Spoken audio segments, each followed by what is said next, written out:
哎呦，我的亲妹妹啊，你这怎么挑了这么个地方？好吃啊！来了。哎，谢谢老板。慢用。尝尝尝尝。哎，汤来了。谢谢老板。谢谢。慢用。食材也蛮新鲜的。是不是？这量大，每天那么多客人呢，东西当然新鲜了。但是你不觉得有点挤吗？挤是挤了点，但是因为价廉物美啊，这一份饭5块钱，还送个汤，能不排长队吗？你是神仙日子待腻了，想尝一尝人间的烟火是不是？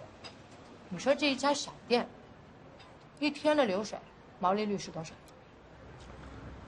你跟你新华老公待着，脑子是不是坏掉了？吃个饭还要做题啊？算算。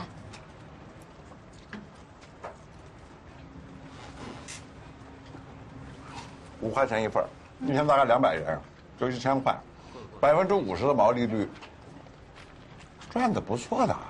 这种店在美国就开不下去。为什么？人少啊。说白了，这就是吃透了我们中国人口的红利。你想想，我们这手机，要是在市场上也吃透了中国人口的红利，那会怎么样？黄灵溪，你这是鸿门宴呀，而且还是个苍蝇馆子的鸿门宴。你无非就是想说，把手机能卖到像5块钱一盒的盒饭一样的，人手一部，对不对？你就说你认不认吧，我这个道理。我认呀，但是你们那个 CEO 他不认呀，自己都跑去做互联网去了。不过，你的这个点子很好，表扬一下，真的。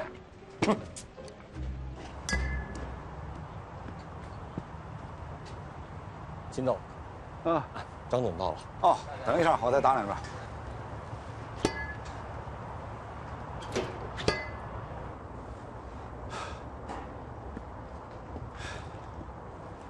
海潮，听说您做过心脏搭桥，怎么还敢做这种剧烈运动？嗨，这都是以前在日本养成的习惯，不打2下就难受，这可是一个能够给人以灵感的运动。听说村上春树就是因为挨了一记棒球以后才开始写小说的，那都是胡扯。坐吧，多水，谢谢，坐吧。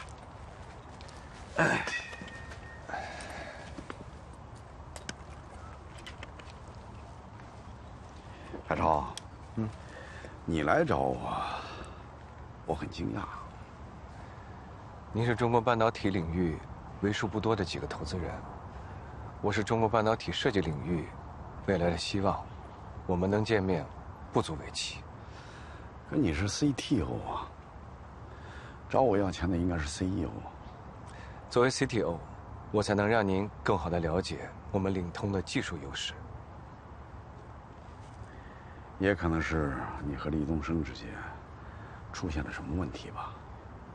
一个是想做互联网，另一个想做芯片。消息传得可真快，行业里边没有秘密。海潮，如果有一天你和你太太之间因为公司的发展方向上产生了分歧，你会怎么办？我跟我太太之间不会有分歧。假设一下，那我会好好的跟她讲道理。如果道理讲不通呢？我太太是一个通情达理的人。爱情落在你头上，他就是再胡搅蛮缠，你也是看不见的。秦总说笑了，但是您这个问题，我现在真回答不了。如果是厉东升的话，他会毫不犹豫地把他踢出去。张海潮，要是你想完成自己的理想，你需要话语权、掌控权，需要确保事情能够朝着你想要的方向发展。如果连你都把控不了，什么理想都实现不了的话，投资人是不会把资金给一个没有权利的创业者。难道一起创业的兄弟和一起生活的夫妻，就一定要为了权利而反目吗？不一定。要是能够很好的合作的话，那是最好的。但是你现在和厉东升之间已经产生了分歧，既然产生了，就需要决出一个胜利者，而不是你跑出来融资。于董总，您约好的聚会时间到了。哦，对不起，我差点忘了，我还有点事儿。行吧，你回去再好好想一想，我们再讨论。好，谢秦总。不行。海潮的第一次融资铩羽而归。作为一个跑过马拉松、正在陪老公创业的女人，我想说，创业比马拉松难。马拉松是一个个体行为，只要能说服自己，咬紧牙关坚持住，就能跑下来。而创业是一个集体行为，需要一起联合投资人、团队，甚至家庭，一起跑过42公里。而你还要具备笼络人心和说服投资人的本事。彼时的海潮哪个本事也没有，只是个技术精湛的工程师，而黎东升却是最会蛊惑人心的。这张报表是这3个月以来我们的流量变化，你们可以发现，每一个月都要比上一个月的流量趋势要增长了3倍。我做了一个调查，我们的客户平均收入都在10万到20万人民币，也就是说中高收入人群。这些人中的20%已经取消了对其他金融刊物的订阅，也就是说我们现在是他们最重要，甚至说是唯一的金融资讯来源，而且这些数字还在持续增长。东升，我手上的资料告诉我，现在有3个同类型的公司在跟你竞争哦，而且他们的增长速度比你还要快。那是因为他们体量太小了，从1到2就是100%的变化，到1万呢，一定会遇到瓶颈。那你怎么说服我们相信你一定是最后的赢家啊？这个问题问得好，因为我有一个超强的团队，我的团队可以通过公式以及程序帮客户分析出最好的金融信息。谁啊？你们呀，各位，对你们来说不就是小试牛刀吗？另外，我现在手上有一款完全知识产权的金融交易程序，每天都会有软件推荐给客户各种投资标的，但是目前是免费的。一来是可以吸引关注的，二来是可以在市场上免费进行测试，直到它变得完善、变得完美，我们就可以收费了。东升，我有个想法啊，你刚才提到的，你的主要客户都是中高收入的，那能不能针对一部分用户提高服务呢？比如说，1对1啊，点对点啊，我觉得这样是很有吸引力的。我不懂啊，我乱说了。如果之后在未来向这群人提供那种精准的、有差异的这种个性化的广告，可以加速变现。这是个好主意，但是我们现在的广告收入已经非常高了，甚至可以说是100%的增长。我们直接看这张图，这是传统金融报纸和我们的比对，你们可以看一看未来的趋势。各位还看不懂吗？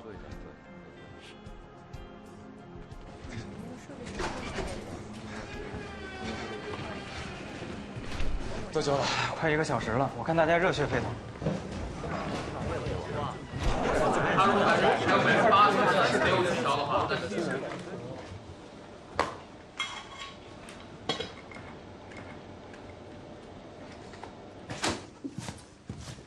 我这边融资还没有结束，你倒是直接把互联网开到公司里来了。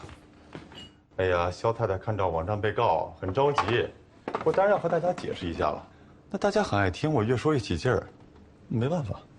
我们之间有过约定，我要是融资成功，你就取消互联网。哦，你成功了吗？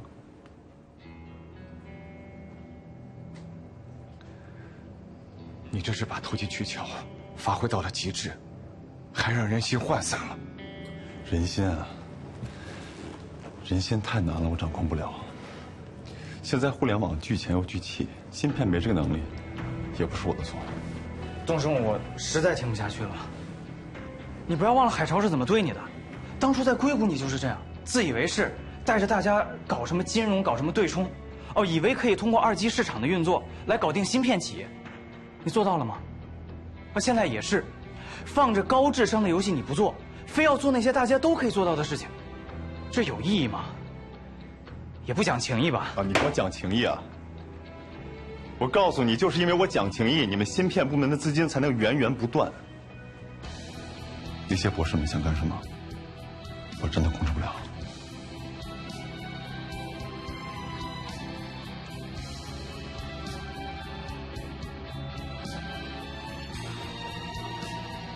说的没错。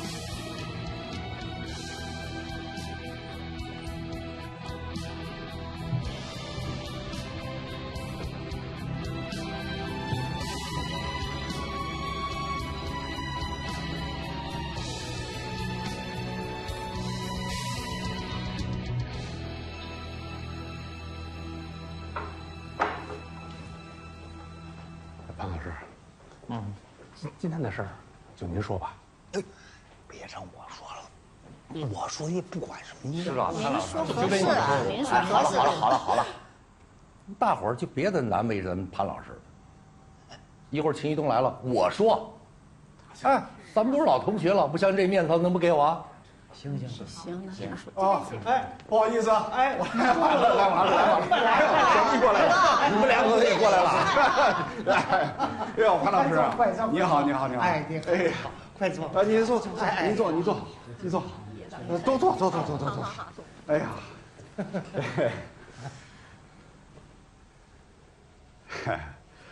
潘老师啊，您最近身体挺好的吧？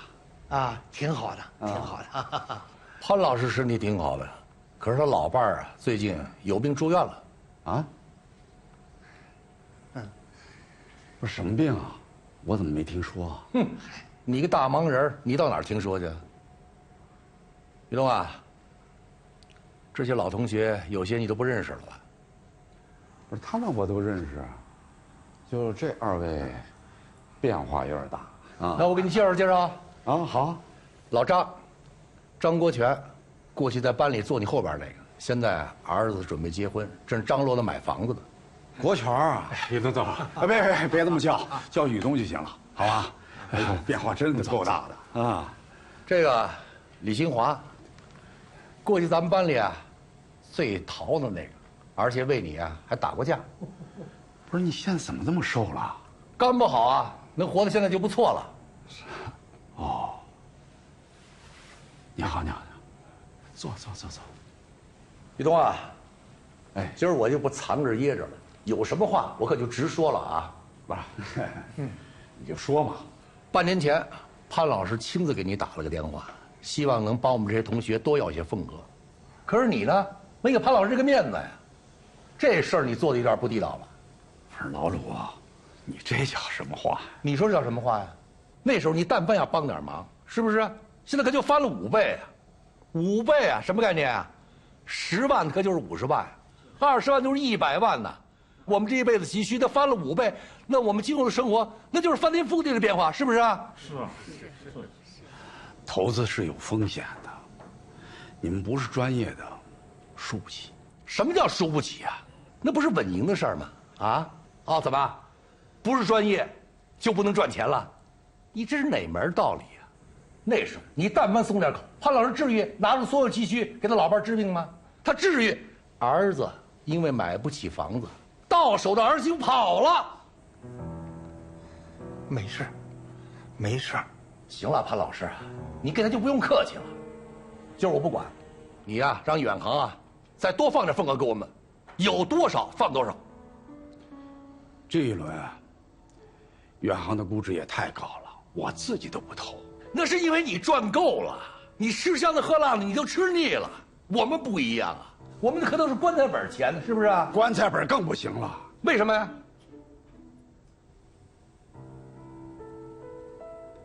会出大事儿。出什么大事儿啊？老鲁，别说。行，你别说话。怎么？你不治肝了？要真出大事儿，你这老狐狸你早跑了。我们呀已经投了不少，我们就想再多投点，对不对？对。你们都投了？是啊，投了，都投了。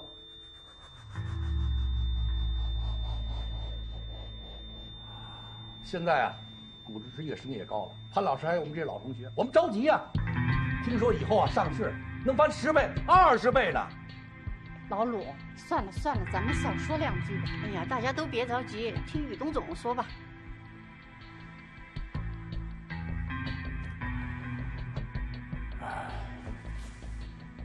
对不起，庞老师，咱都是同学啊。你们有难处，我知道了。以后有用得着我雨东的时候，尽管开口，我一定给大家办得妥妥当当的。但是唯独这件事儿，我真的帮不了大家。你这是什么话？对不起，我公司还有点事儿，我先走了。哎吧。不是，哎，雨东，雨东，哎，这我是什么事儿？你怎么走了？你别走啊！哦，对了，单我已经买了，大家慢慢吃。潘老师，哎，你这还吃什么吃？广告一发，这么多人进来了。说到底啊，还是太贪，总想着一步登天。为什么要做这个广告？为什么要让老百姓来集资？普通人的发财梦，我们也得兼顾，这算是回馈社会了。可是你什么都没有啊！师兄，您这话就说的不对了。您看啊，今天没有量产，不代表明天不会量产，对不对？哎，我现在给他们一个发家致富的梦境，他们也感谢我。梦碎了怎么办？也得感谢你吗？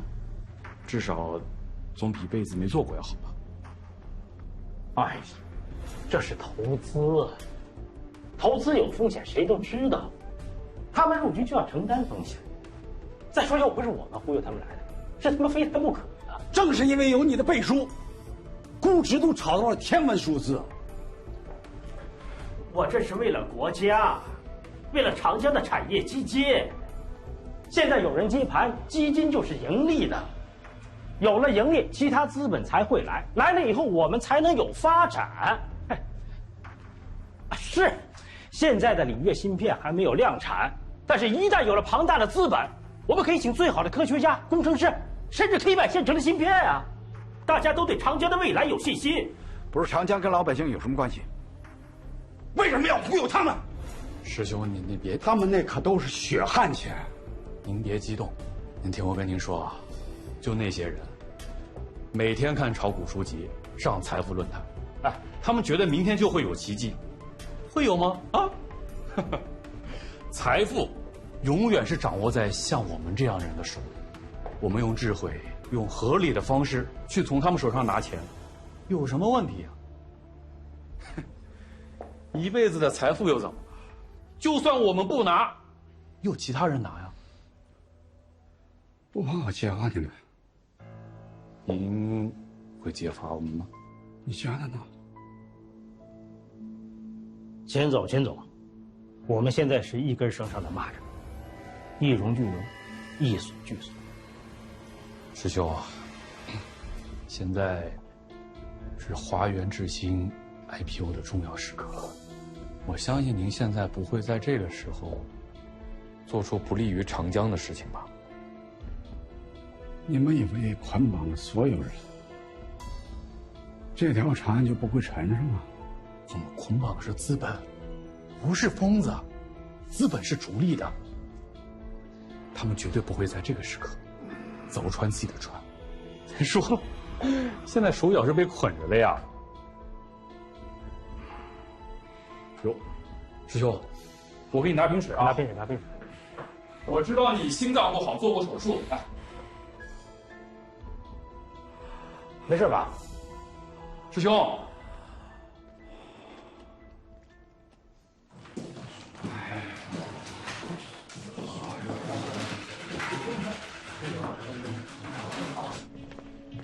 我知道，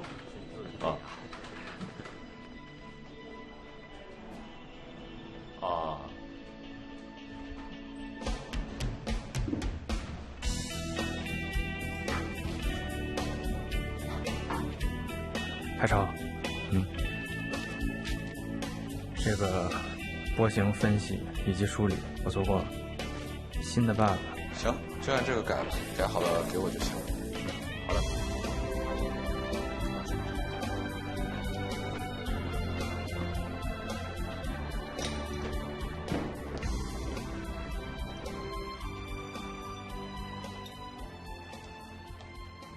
别说他们，其实刚开始我也觉得东升要做互联网公司这个点子不错，能解燃眉之急。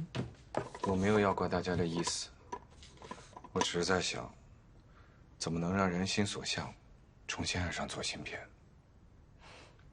搞得你跟没人似的。没办法，得画饼啊，得让大家重燃激情啊。我去，忙你的。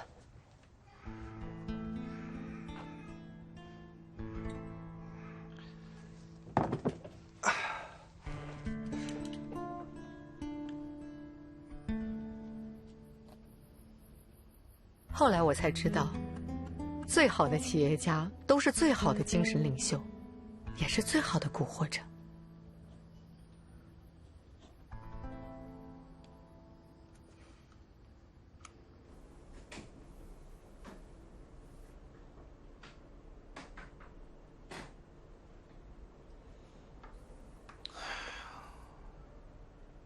把我们都叫过来，是不是想说我们最近不太上心啊？啊？还不够上心吗？啊，昨天我跟杰森干到几点？哎，对，昨天晚上你也在的，咱们给东升那个网站。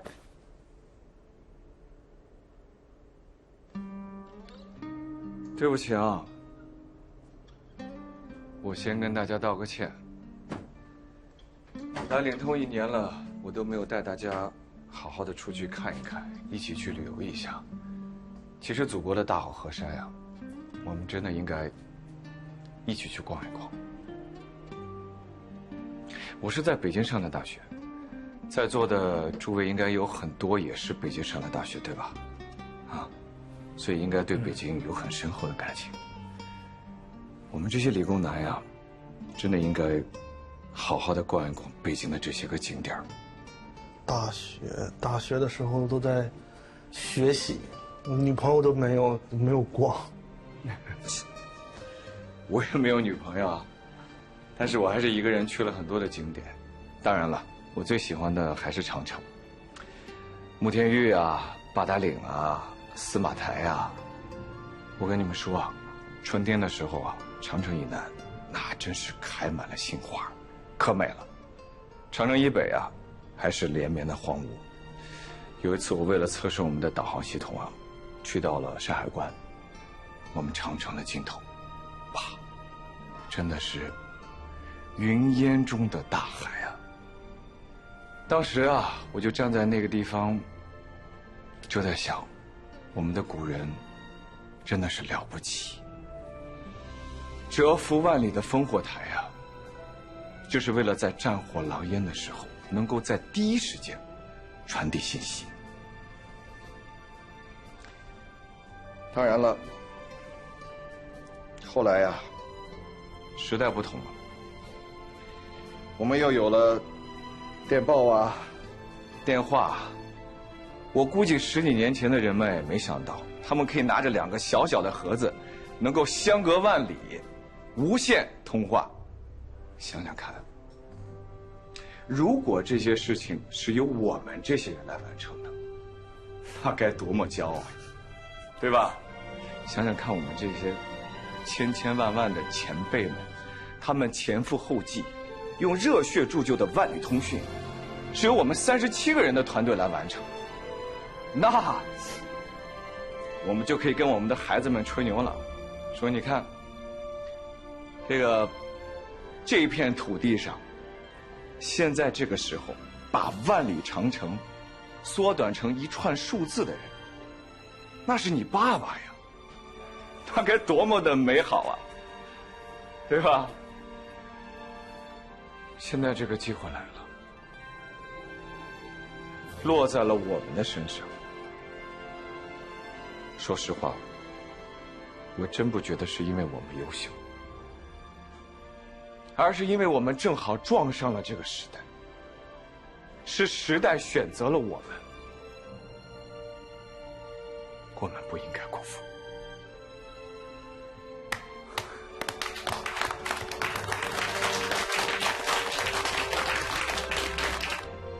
I read the report, and a major part of your expenditures for the chip division.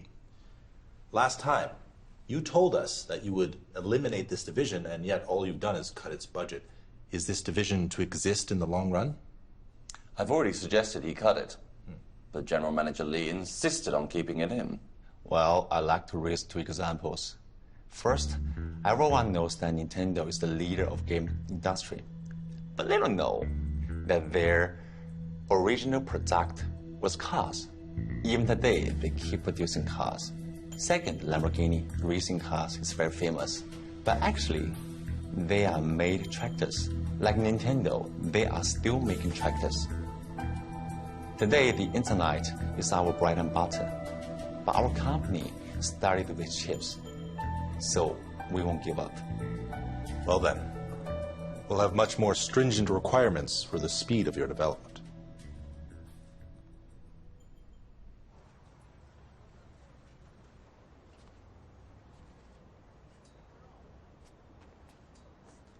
别着凉了。今天你把大家鼓舞得那么热血沸腾了，哎，我想干脆我们就在长城上办一个发布仪式，怎么样？想到一块儿去了。真的啊？那我们就找一个交响乐队，在长城上演奏《黄河》，怎么样？哎，你最近是不是跟徐阿土走得很近啊？他那些招有时候真挺管用的。他一定得请。不光他得请，跟他一起泡澡那群人全都得请。看来你很清楚他的那套澡堂哲学呀。哎，薛阿土3板斧嘛。不管怎么样，舆论造势还是得有的。礼乐的那些强项，我们也应该学一学。反正我们又不忽悠老百姓，我们就忽悠那些资本大鳄总行吧？也谈不上是忽悠，我就想让他们把钱用在有用的地方。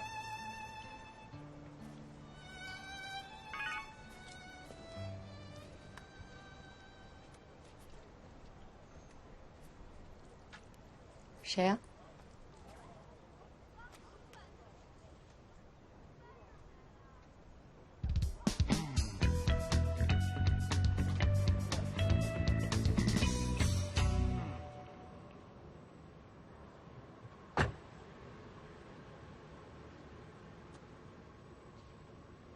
您准备要投我们？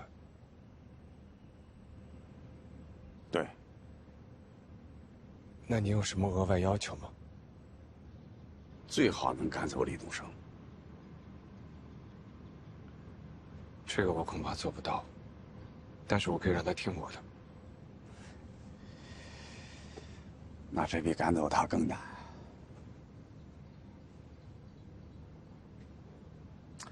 技术为导向的公司里啊，有时候 CTO 比 CEO 更重要。你和布莱恩 TF 就很说明这个道理。失去你以后，他经过了一段很艰难的日子。所以，好的 CTO 啊，是可以改变科技公司的命运的。你就是这样一个人才。既然我是这样一个人才，您为何还很犹豫呢？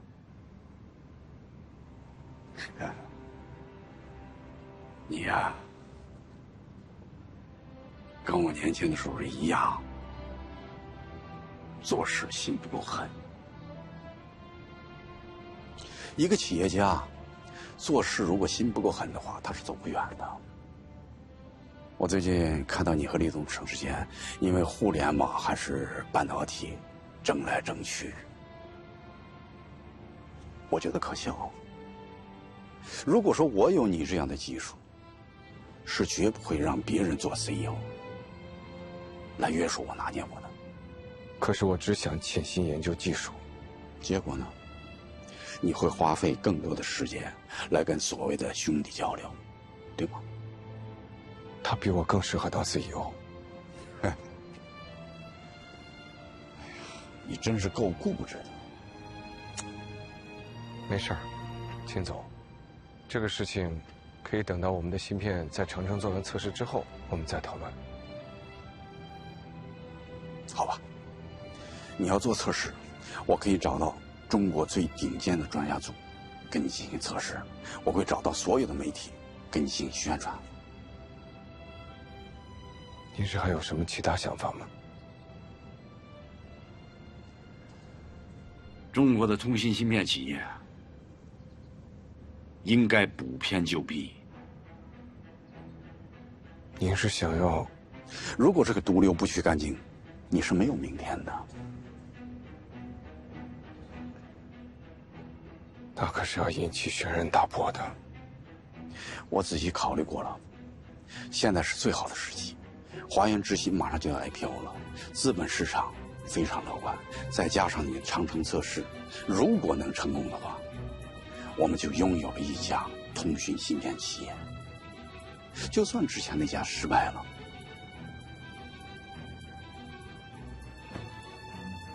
我们也可以留下一点希望的火种，这总比他们继续瞎胡闹要好。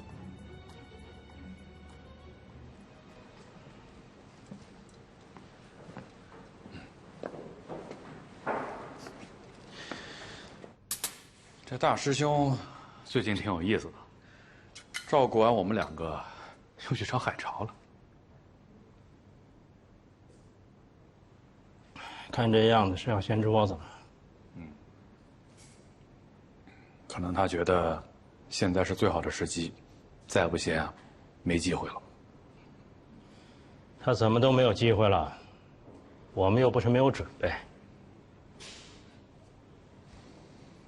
嘟嘟嘟嘟飞，嘟嘟嘟嘟飞，嘟嘟嘟嘟飞。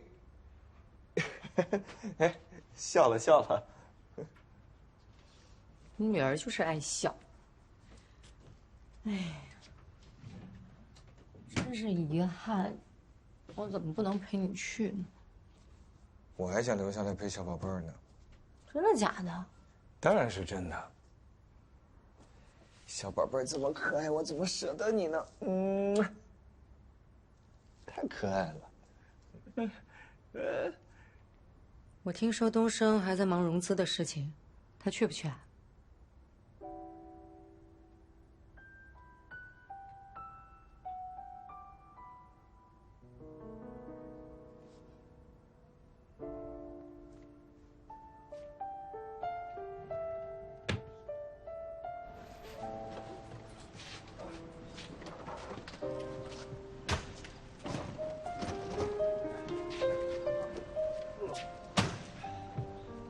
海潮，不要等了，上车吧。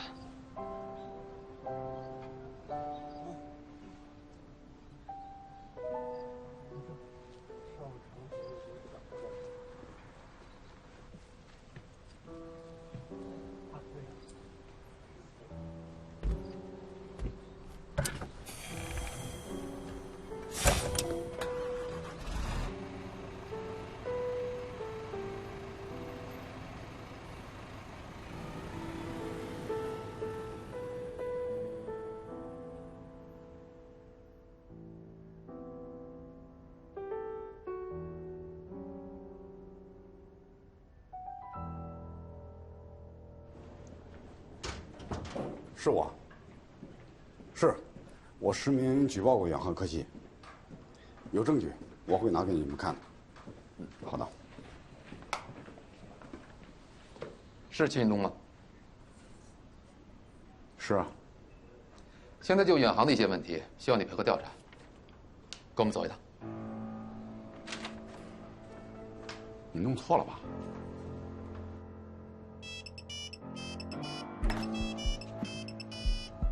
喂，林夕，快报告妈，东哥出事儿了！什么？妹妹，拜托呀，你快一点啊！好了，我也真是没想到，怎么会这样呢？啊，远航做假芯片被抓起来了，居然是揭发他们的秦总。有些利益群体是碰着的。可是他们做假芯片，那也是实实在在有证据的呀。有什么证据啊？现在东哥手上唯一的证据就是订单来自于李月老婆的妹夫。你话说回来了，李月老婆的妹夫不能买芯片，不能下订单了。不是说了吗？是李月购买了摩托公司的通讯芯片，把上面的字给磨掉了。怎么证明呢？你除非抓到那个人，而且那个人他承认。反正我已经找好律师了，不管怎么样，先把秦总保出来再说。我也打了几个电话，找了一些朋友，希望能给我帮得上忙。这是2个利益群体之间的争斗，希望背后的人愿意出面保东哥。刘总，哎，怎么样？已经都沟通过了，他们都是宇航科技的投资方，对于宇东的动机非常不满，但是对于李月扛住压力是支持的。华源智新现在面临了 IPO 的问题，宇东是绝对不能出事的，一定力求保他出来。谢谢啊，谢谢。没想到你这么记恩啊！东南亚金融危机的时候，只有东哥肯借钱给我。刘总，我们的 IPO 被暂停了。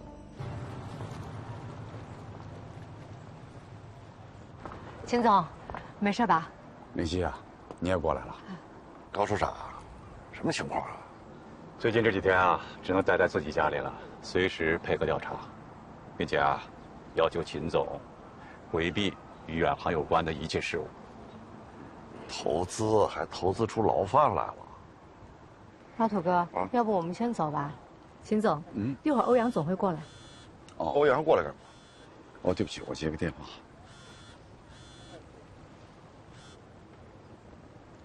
喂，华源智新的 IPO 被停止了啊？为什么？被起诉了，因为侵犯专利。怎么会是这样呢？我也不清楚正准备开会呢。好吧，我马上过来。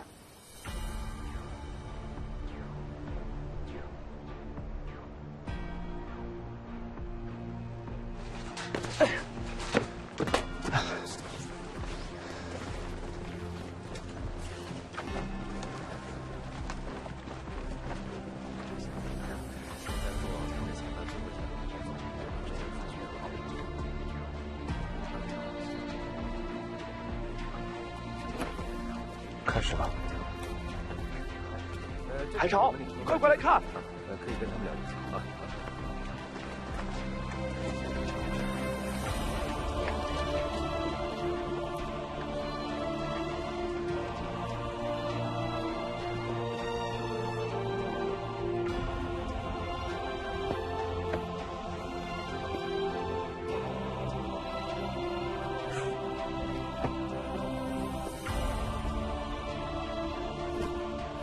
哎，东升来了！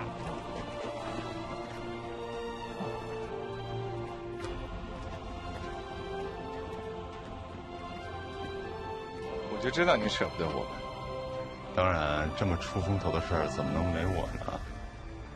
董事长，你去烽火台接通电话，我负责测试。喂。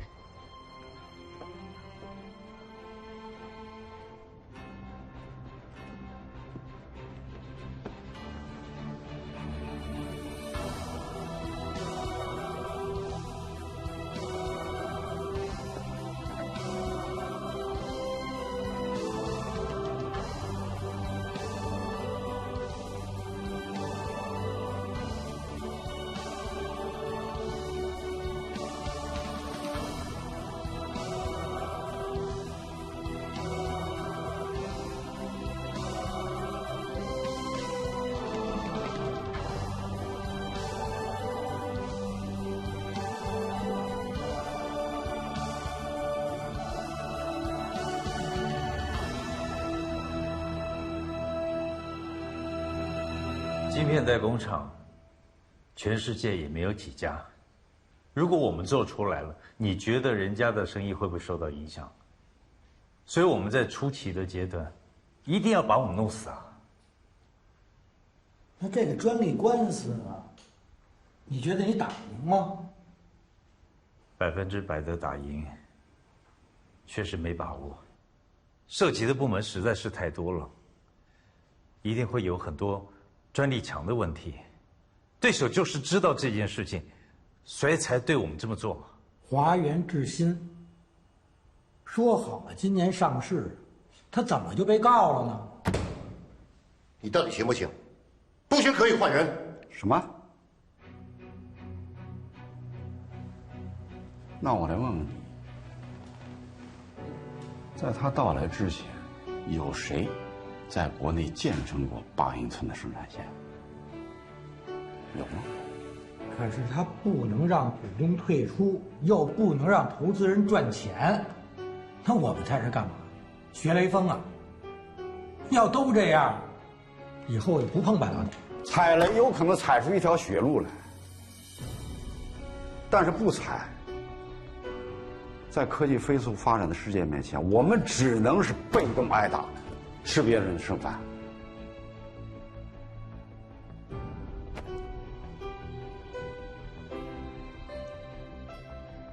我秦玉东从日本回来的时候，就下定了决心，一定要做芯片，做中国芯片。